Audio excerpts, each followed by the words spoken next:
Welcome to Shorts Beyond Measure, where fashion, interiors, and psychology get the stylish, savvy, and slightly therapeutic touch. We're Tara West, Caroline Baltz, and Allison Goldberg, a fashion stylist and 2 interior designers who are also trained as psychotherapists. So let's get into what's trending, what's tired, and what's actually worth your time. Because good style and good decisions should never be short-lived.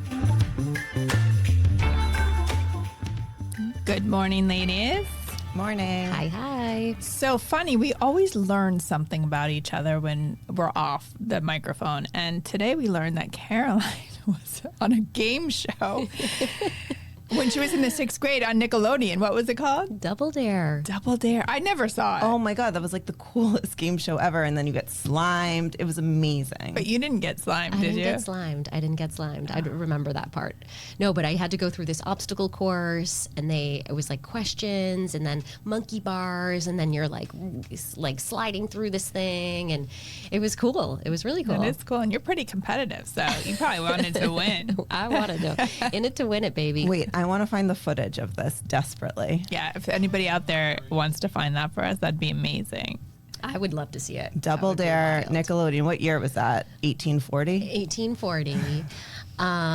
Would have been like 1989, maybe. Okay. Yeah. 1989 Double Dare. Send it our way. Yeah. Oh my God. Is that her? No. No. Can you Could imagine be. if that Oh was my your hair? God. That could be you. That's awesome. Yeah, Dave. Find the Well slime. done. Yeah. Dave is a rock star. Wait, did that guy end up being a child molester? For real? Probably. They all do, right? They all Yeah. look like wasn't it? What was it? Nickelodeon, where everybody ended up being weird. Yeah. Yeah. It wasn't like Hannah It wasn't Montana. that guy. It wasn't Mickey the Mouse host. Club. Yeah. Oh, yeah. And Pee Wee Herman. Yeah, well, that was a Well, given. that was a given. Oh, He was so God. creepy. So creepy. Anyways.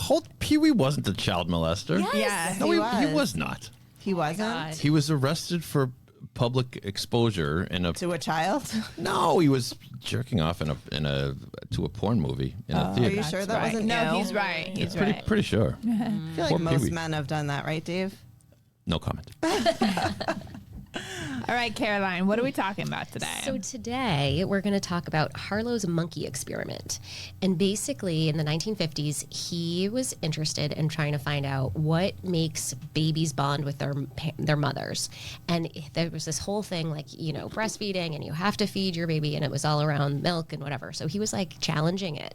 And he set up these 2 monkeys in a cage that were made out of wire. One that was just wire and had milk for the baby monkey. The other had no milk and was like this textured cloth and cozy and kind of this material that was tactile. And the baby monkeys 100% of the time, almost like really high stats, would always go towards the soothing monkey, the soft monkey, and it actually didn't even care about the feeding. It was the wire that repelled them, and they wanted that cozy feeling. It's like my sweater. yes, Hold me, Tara. Hold me. It's actually the itchiest freaking thing I've ever put on my body, but It looks good, though. it looks good. It looks really good. I think the dress is itchier than the sweater, but that is misleading for a lot of sweaters, though, because you think that they're going to be so cozy, and then you wear it and you leave the house and you're itchy. I can't. I throw all my sweaters away that even have 1 little ounce of itch. Yeah, it I don't irks do me through wool the day. anymore. Yeah, No. we can't do wool. No. But so going on that theory is, in your business, how does that play out?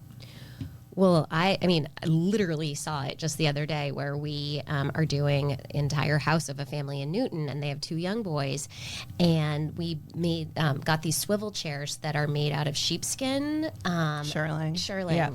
Oh my God, the fabric is just so delicious, and they're swivel chairs, so the kids like spin around in them and cuddle in them and read in them, and it's just, you see like how just human behavior gravitates towards these like subliminal messages that we get from different things in our environment. Yeah, they feel held. Yeah. Yeah, that's amazing. And was that something that you guys came up with, or was that a collaboration with the owner of what they kind of wanted as a vision? Well, the kids had requested swivel chairs, but we added like the shearling and made it super cozy. We knew they would be using it for like TV time and in their family room, and it just, worked. It's amazing. I love that. Well, a lot of times with clothing too, most of my clients have an issue with not comfortable clothing or fabrics that do not feel comfortable, especially my men.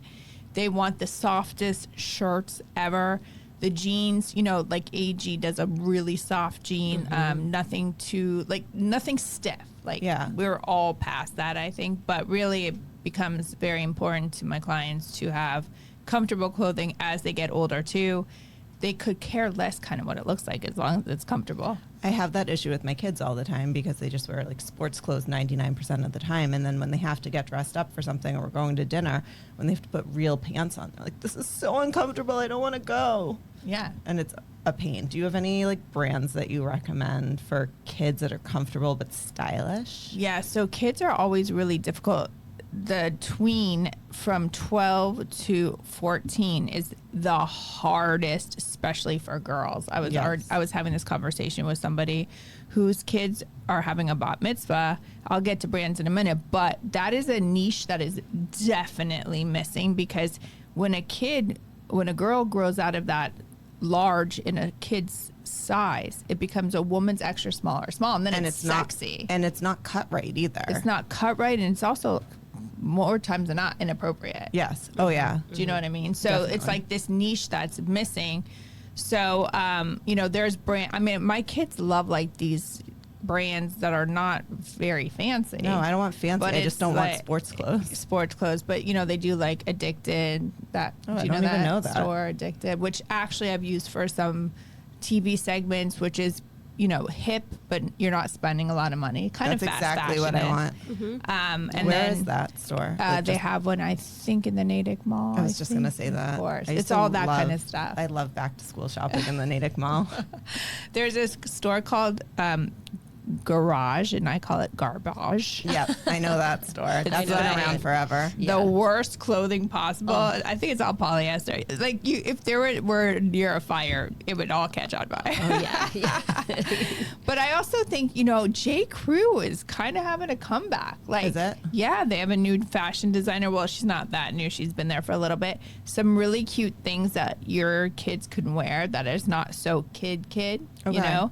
I don't know how comfortable the fabrics are, but the price point is pretty reasonable and a little nicer to go out to dinner or something. Drew was just on Nantucket and came home with like all Vineyard Vines. Like he's like, I went shopping. I'm like, oh, look at you. Yeah, Vineyard Vines is great. Sometimes a little preppy. My son thinks it's a little preppy, but he likes it. Yeah. And then, of course, Aritzia, which is where you're getting into like my 19-year-old, which is a little more pricey, but they have cute stuff too.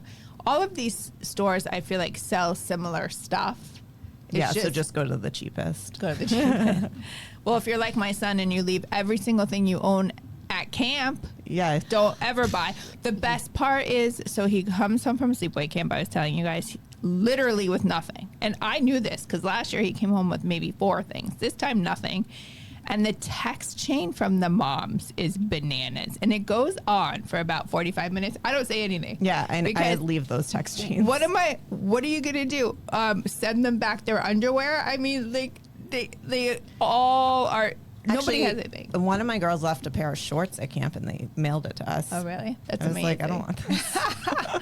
But these are 15-year-old boys. I don't even know what they do with their stuff. They clothes are disposable. Yeah. Right? Like They could care less. Yeah, care less. Hudson, I think 3 weeks in, told me that he needed more underwear, so I sent like 27 pairs. I'm not kidding. I do that. Buy it in bulk on Amazon and send it right there. And then he comes home with none. Yeah. Not one pair. Jeez. But, that's the thing about that age group, too, is don't spend a lot of money on their clothes. I mean, they grow so fast, too. But that's a niche that's missing, I think, for boys, too.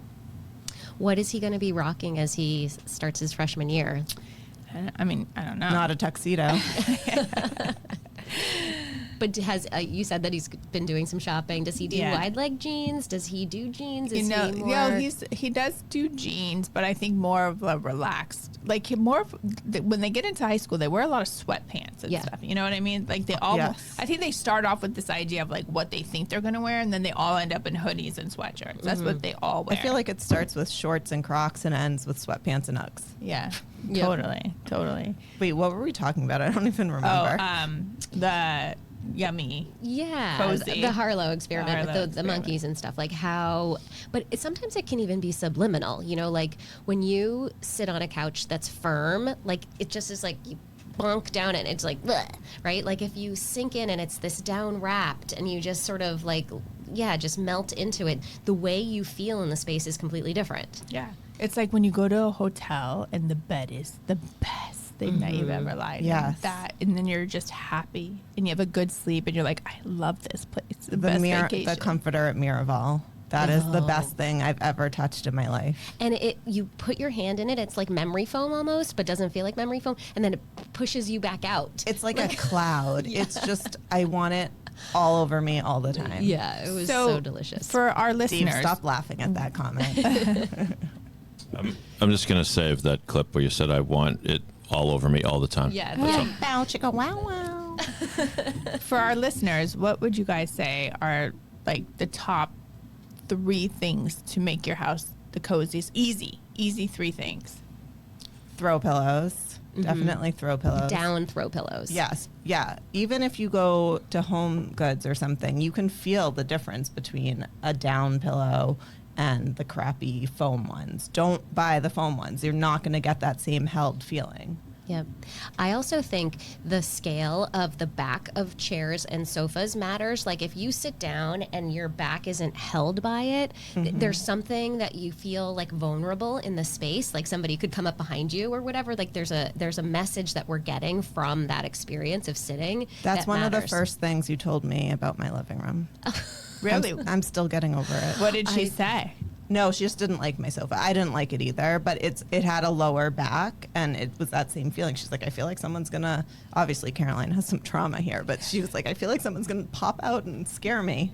Yeah, well, it's from actually an experiment from organizational psychology, and how when they said to people in a field, like, go read this book someplace, you don't sit in the middle of the field, right? You feel vulnerable. You feel like it could rain on me. The sun could be too strong. You sit under that one weeping willow tree, and then you're like held and feel like you can look at the expansive space, but you're held in this nook. And that's what we crave as humans, just from our biology. And that's what you create. And so what would be the third most important or easy thing to make your house or home feel cozy? Get rid of your kids. I mean, wait, what? Are we on the air? I don't know. Maybe some like good window treatments and really layering those. We do a hard treatment and then a soft treatment. I think layers just in general make things really cozy. Yeah. Same with clothing. Yeah. Like, same with clothing. Whenever somebody wants a little depth or something to look a little more chic, you just add a layer. Like today, I'm wearing a layer with a belt. It's 100 degrees out, but whatever. She's wearing a wool sweater that's itchy, but she looks good. But I like She it. looks No, so but good. really, I think the layers is a huge thing across the board. Yeah? Yeah, I agree. I would say one other thing that is a subliminal tactile message that we get in homes are carpets. So like a plush carpet that like your runner, I love. Like Yes. that's stark. I mean, it's just so the pile on it is deep and you just sink in and you feel that like from your feet, or radiant heat. You know, the same thing. It comes from your feet upward. It's like holding a cup of tea and you're like, oh, this feels so good. From a visual point of view, when you see a runner like that, you know it's going to be yummy. Yes. Right? You just know. Like, you already know when you put your foot on it, it's going to be amazing. Yeah, and it has a great pattern to it, so you can't see any stains. Yeah, smart. All right, ladies. Well, thank you so much for sharing those tips. If you guys have any other questions, ask Dave.